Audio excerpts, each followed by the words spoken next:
Welcome to the On My Bull podcast, your source for real Bulls perspectives from real Bulls fans. I'm the one and only John J, and with me as always is Mr. Dee Snow from the Go. What's going on, everybody?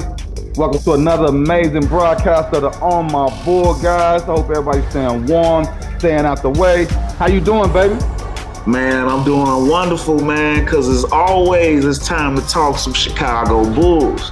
Man, this was a tough week, man, as we previously predicted, and our Bulls went 500 since we last spoke. So y'all join us as we review the week and then take a look ahead at what's to come. But before we get started, please like, share, and subscribe so we can continue to bring you the best Bulls content. It also gives us the ability to keep improving this show in every possible way. It won't cost you a single penny, and you get on the ground floor of helping build your favorite new place for Bulls content. And don't forget to drop a comment to include yourself in this here conversation. So Snow, man, we're gonna start this week off with a positive report. We got on Lonzo Ball.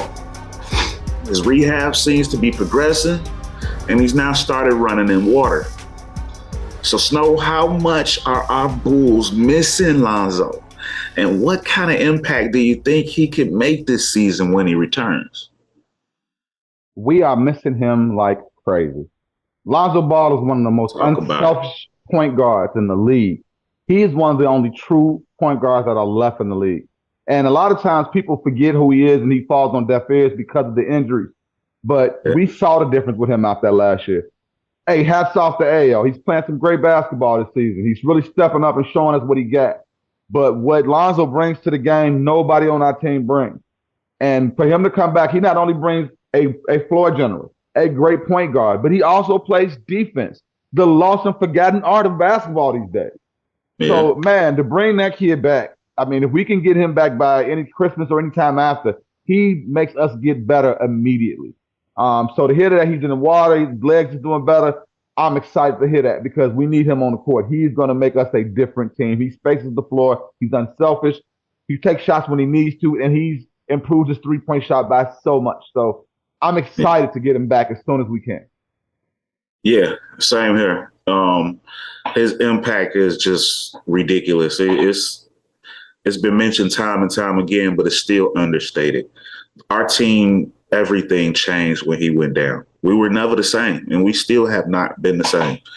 There's been some positives. Like you said, I love what Io is doing, but if I can get what Io is doing coming off the bench, that just magnifies the impact that we got on this team. Yeah. That three-point shot was cooking for Lonzo, so I think his impact is huge. With him, I think this is a top 5 team in the East. Yeah, I think some of the other numbers, some people's numbers will go down, but I think others will go up. Because, I mean, and you know, I'm a compare guy. I like to compare guys to older guys.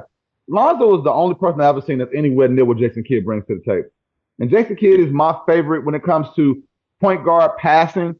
I'm not going to say my favorite point guard all the time, but if I'm playing and the guy wants to bring me the ball up, I want it to be Jason Kidd. You know, and that's what Lonzo, the type of game he brings, man. That same type of hard-nosed, great passes, putting right where you want it, you know, and man, we miss him. We missing him. So, yeah, we can get him back. I mean, that's like going for a trade, getting him back, you know?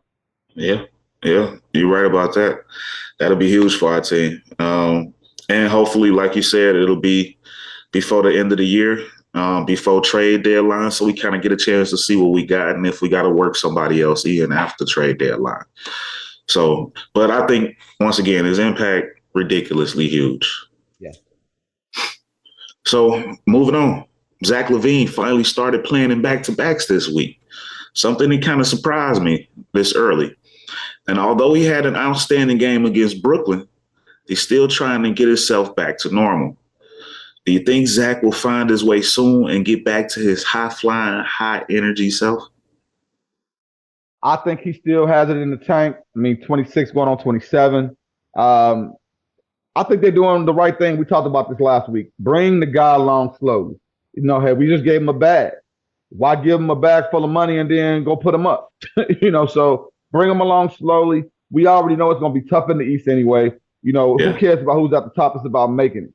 You know, so I think they're doing the right thing, taking their time. Because what this does is the same thing as doing in our point guard position. It's giving these other guys a chance to get minutes that they wouldn't get if he was there.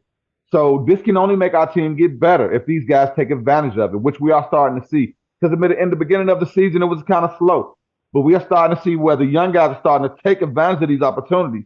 And I think that not only comes from coaching, but that comes from the other players around them just coaching them up as well. So yeah, man, I think he still has a chance to really be a great impact player. I don't know about all-star this season, depending on how much he plays. But I mean, if he can come in and start bringing it, I mean, only thing we just need him to do what he did last year. You know, give us that same energy, the same game. You know, I think he's taking less of those unwarranted threes he used to take last year. Because sometimes he would take shots and I'm like, what the hell is that? You know? And he doesn't really take a lot of those. You know what I'm talking about? Yeah. You know exactly what I'm talking about. You know, and I'm seeing his shots a lot more within the rhythm of the game now. So I think it's a great thing.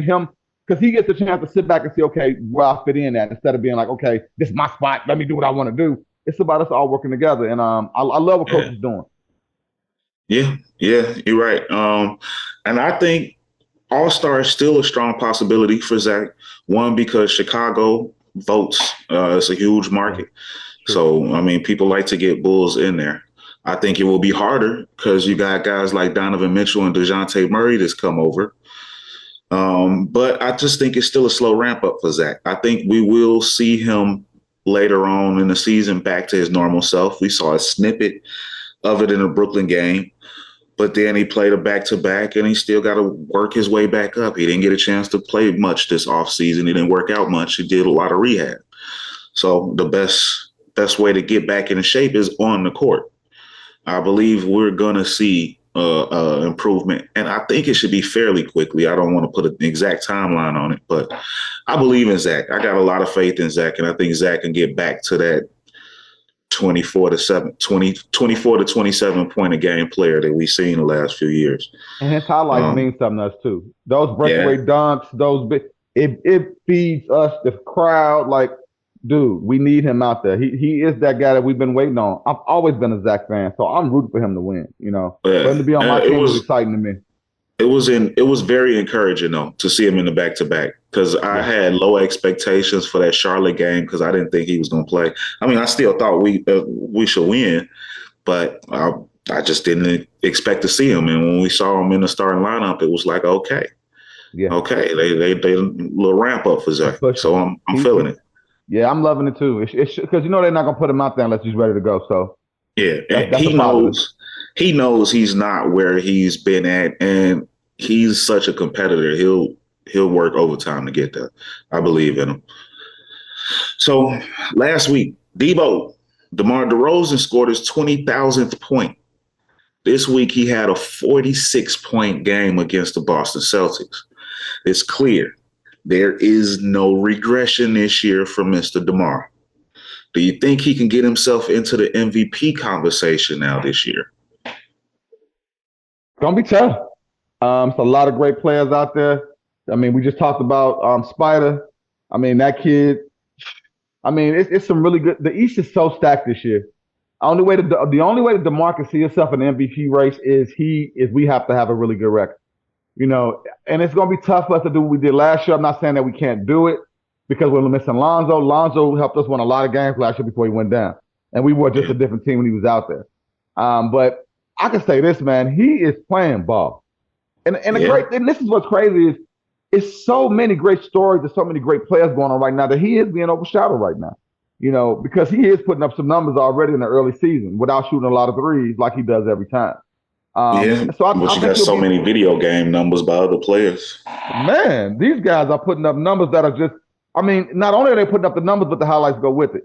And I really love what DeRozan is doing for us. I love what he brings to the table. But when it comes to MVP, it's going to be tough, you know, because it's so many guys that we haven't even talked about yet. I think he can be top 10, but top 5 MVP is going to be tough. Yeah, I'm with you once again on that one. It will be tough because you got some showtime out there.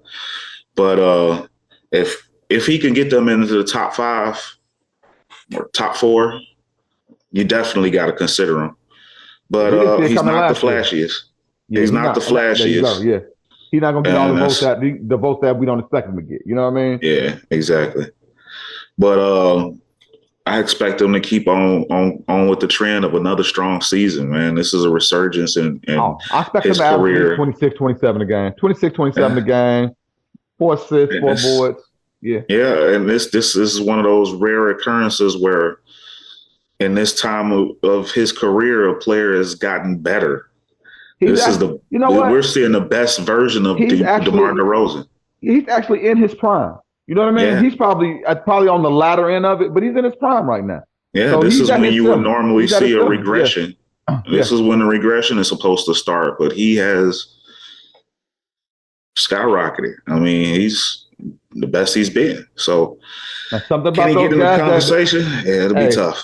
Something about those guys that coached under Kobe, man. Kobe did something to those dudes, man. Every dude that played under Kobe, man, you just see it. They play, they work. They just bring a different level of basketball to the game, man, and they bring it every night. So I love that. Yeah, I'm with you. So injuries so far have been our biggest issues on this year's team. How much have we missed Andre Drummond and Kobe White this week? Andre a lot because he is our best big man. He's been playing very well for us since we got him. I do like what I've been seeing from Kobe so far to start the season. He's been showing us a little bit more, kind of showing us what he showed us last year in the beginning. You know, what this does for us is it does give us the chance to see what it looks like if we did trade Kobe, because I have talked about that before. That, you know, I think the market for him is kind of down right now, you know, because there's so many young guys. It's a lot of young guys that's doing the same thing that he brings to the table, you know. So I think what this is doing for Kobe, and not as much for Andre, is it's pushing Kobe to say, look, when I'm out there, I need to be playing better. Because, I mean, it's going to be easy. Javonte Green is playing his butt off, man. That dude is really bringing a lot off the bench. We always talk about DJ. I mean, these guys are playing ball, so Kobe has to come in and he has to be efficient. He has to be. If you're not going to be efficient, then you're going to be on the bench.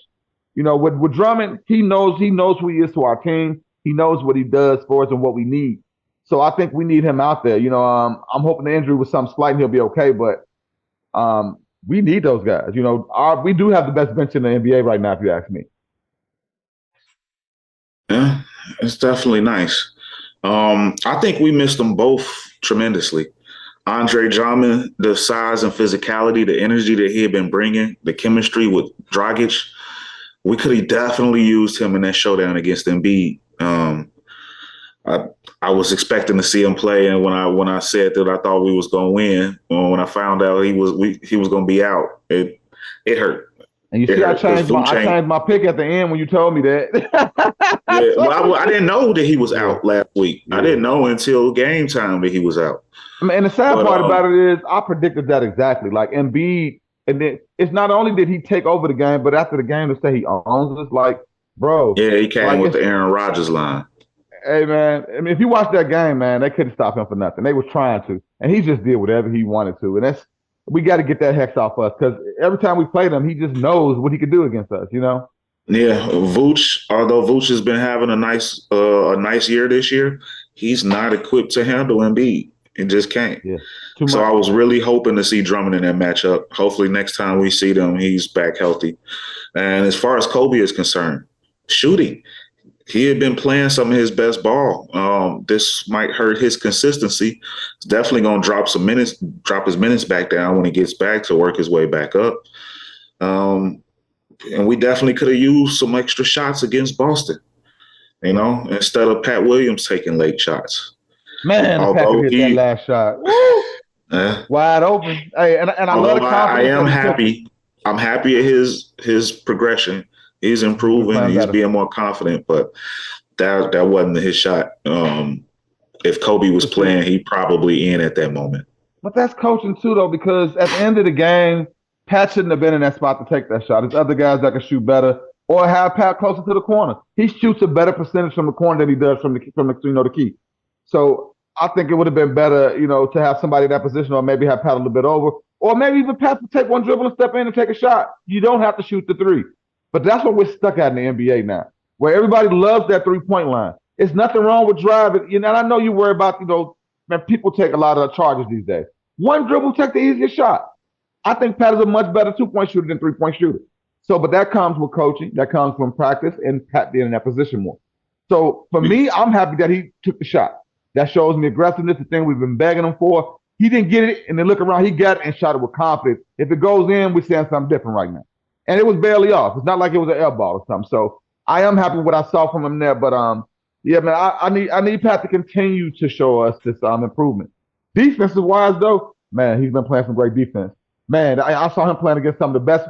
They put him on whoever the best players on the team, and he's playing good defense against those guys. So I think his confidence is coming. I don't know if he's watching the show, but we love you, Pat. You know, we want to see greatness out of you, man. We think you can do it. So let's go.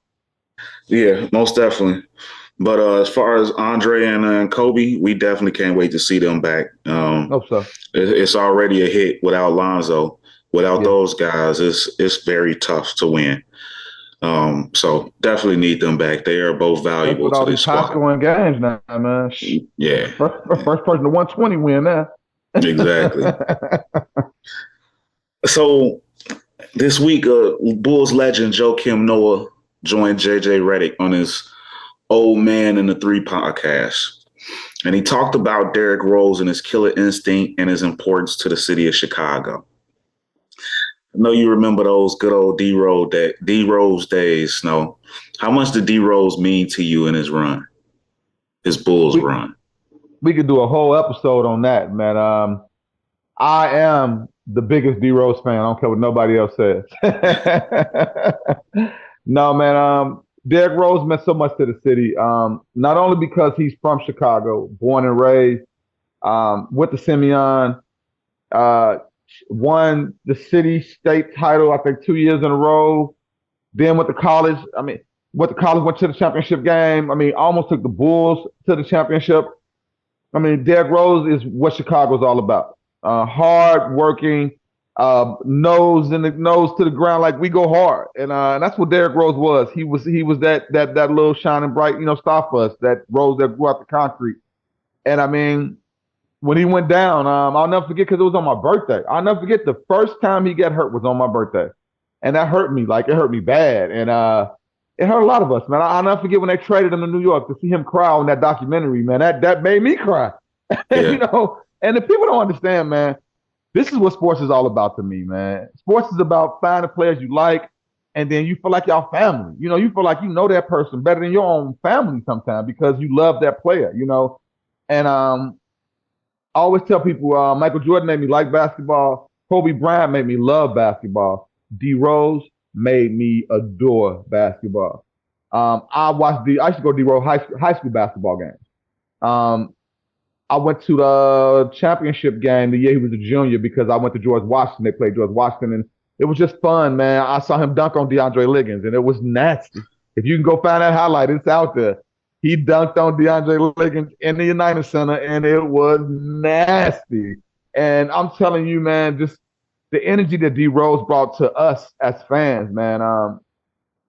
The only other person I could think of that ever brought me love like that over the years was Devin Hester. Whenever Devin Hester got the ball, it just made me just feel a certain kind of way, And that's what D Rose does for you, man. Every time he drove to the basket, did anything, man. D Rose is Chicago, man. I remember when they used to do the introductions, and I know I'm gushing, but I got to. I remember, man, because they always say what college they came out of. They be like, "Hey, from Chicago." Yeah. Hey, man. I would love to see him retire a Bull. That would mean the world to me. I would love to see him get a ring, and I would love to see him retire as a Bull. Yeah, I'm with you on both of those. And you said it best, man. D Rose was Chicago, born and raised, and then the number one pick by your home team, man. That is the dream for most kids. If you're looking at playing sports, this is what you aspire to be. Number one pick in your home city. And he was just unbelievable to watch, man. He was the best of Allen Iverson mixed with some Spud Webb or man, just some of the most athletic players you've seen over the history. He broke the mold. He reset the board at the point guard position, man. He was the most big ticket box office player to see in his prime, man. When he was with the Bulls, it was a show, hey, and we never forget loved him. that He year was with the my favorite All-Stars. player.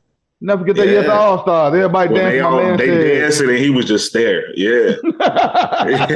He said, "No, man, I'm here to hoop," and that's what I love about Pooh, man. Pooh, hey, I always say the best basketball players come from Chicago. If y'all want to argue me down on that in the comments, that's fine. I don't care what nobody says. Chicago produces the best basketball players. And man, that's the thing about Pooh, man. He solidified that. He brought it to the table every day just like that. I never forget that game winner. You know, they made the meme out of when they brought him in there. Yeah. You know, same face, man. I love. Hey, yeah, man. That was him, man. Yeah. So he meant everything. He still does. Like you said, I want to see him win a ring, and I want to see him retire a Bull. I liked it when he was a free agent, although he didn't come here, that it was at least open communication with him and Acme. They offered him a deal. Knicks just beat it. It is what it is.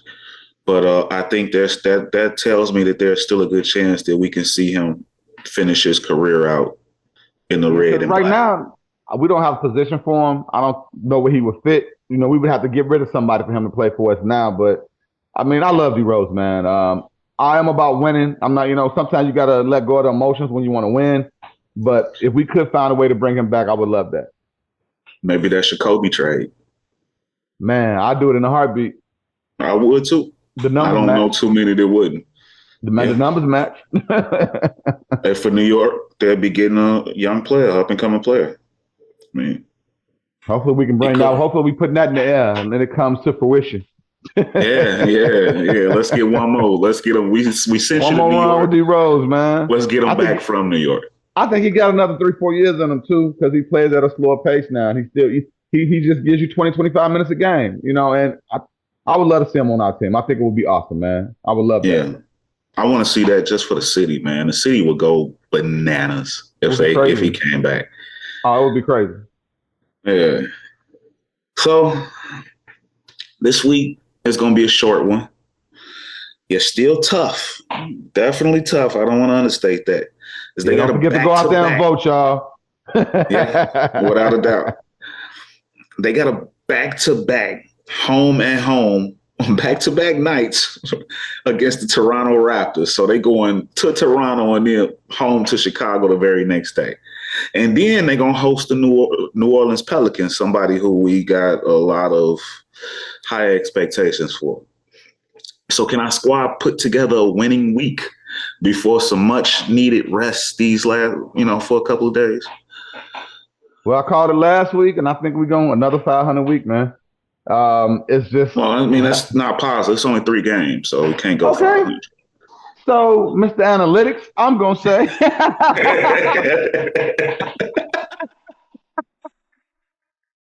All right, man. I'm going to go with a winning week for the Bulls. I think we can win both of those. One from Toronto. I think they're beatable. They've been playing well, but they got a couple of injuries themselves. I think we can win both of those, and then we'll drop the other one. I think we'll go 2-1. Yeah. We usually play really good against New Orleans, but they are something different right now. So that will be fun to watch. I think Pat Williams is in for a long night. Very long night. Yeah, if he got to stick Zion, that's going to be trouble. He's just bullying people right now. But they are beatable. I mean, there's something to say about a team that you tend to beat on often. Yeah, that's true. Yeah. Philly, you know all about that, right? Exactly. So this might sound a bit homerish. It usually does, but I think a 3-0 week is extremely possible. 2-1 is more likely, split against Toronto, but I definitely think we're a better team. I think most people around the NBA are giving Toronto way too much credit.